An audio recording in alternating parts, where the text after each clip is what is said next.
Hello guys! Welcome to my channel. So for this video, samahan niyo po akong alamin natin yung iba't ibang uri ng mga gripo. At aalamin din natin guys yung eksaktong sukat ng gripo. At bago po tayo magsimula, please don't forget to subscribe at click na rin po yung notification bell para lagi po kayong updated sa mga videos ko na pwedeng makatulong sa atin sa pang-araw-araw na pamumuhay.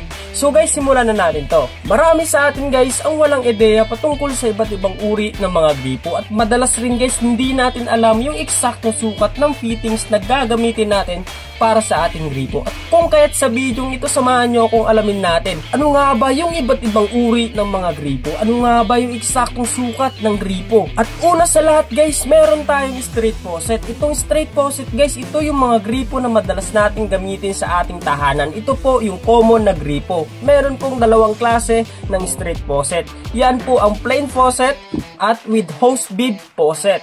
At ang straight faucet guys ay may iba't ibang uri. Meron po yung PVC faucet, meron din pong chrome faucet, at meron din tayong brass faucet, at meron din po tayong stainless faucet. Yan po guys yung iba't ibang klase ng straight faucet. At susunod naman guys, meron tayong lavatory faucet. Itong lavatory faucet guys ay madalas gamitin sa lavatory. Ito po ay madalas gamitin sa mga abang ng tubig na nanggagaling sa ilalim dahil itong thread niya po ay nakatutok sa ilalim. Yan po ang lavatory faucet. At susunod naman guys, meron tayong two-way faucet. Itong two-way faucet guys ay merong dalawang labasan ng tubig at may kanya-kanyang sarahan. Tinawag po ito guys na two-way faucet dahil dalawa po ang kanyang labasan ng tubig at isa po ay dito sa ilalim. Madalas po itong gamitin guys sa mga bidet or telephone shower. Dito po nila dinudugtong yung flexible hose na papunta sa bidet or telephone shower. Diyan po madalas gamitin itong two-way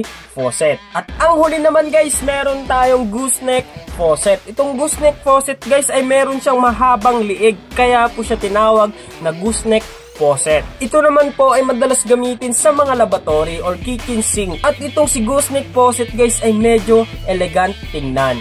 At atin namang alamin yung eksaktong sukat ng gripo. At ang sukat ng gripo guys ay walang iba kundi 1/2 inches or 20 mm. Kahit gumamit ka pa guys ng iba't ibang klase ng gripo, walang ibang sukat po yan kundi 1/2 inches or 20 mm. Or kahit gumamit ka man ng iba't ibang klase ng fittings, basta para sa gripo, iisa lang po ang sukat niyan kundi 1/2 inches. Gumamit ka man ng PPR fittings, basta para sa gripo, 1/2 inches po yan. Or gumamit ka man ng compression fittings, basta para sa gripo, 1/2 inches po yan. At gumamit ka man ng GI fittings, basta para sa gripo po, 1/2 inches rin po yan. So guys, kahit anong klase ng gripo yan, or kahit anong fittings na ginamit natin, basta para sa gripo, walang ibang sukat yan, kundi 1/2 inches or 20 mm. At yun lang po sa video ito, at sana po may natutunan kayo patungkol sa mga gripo.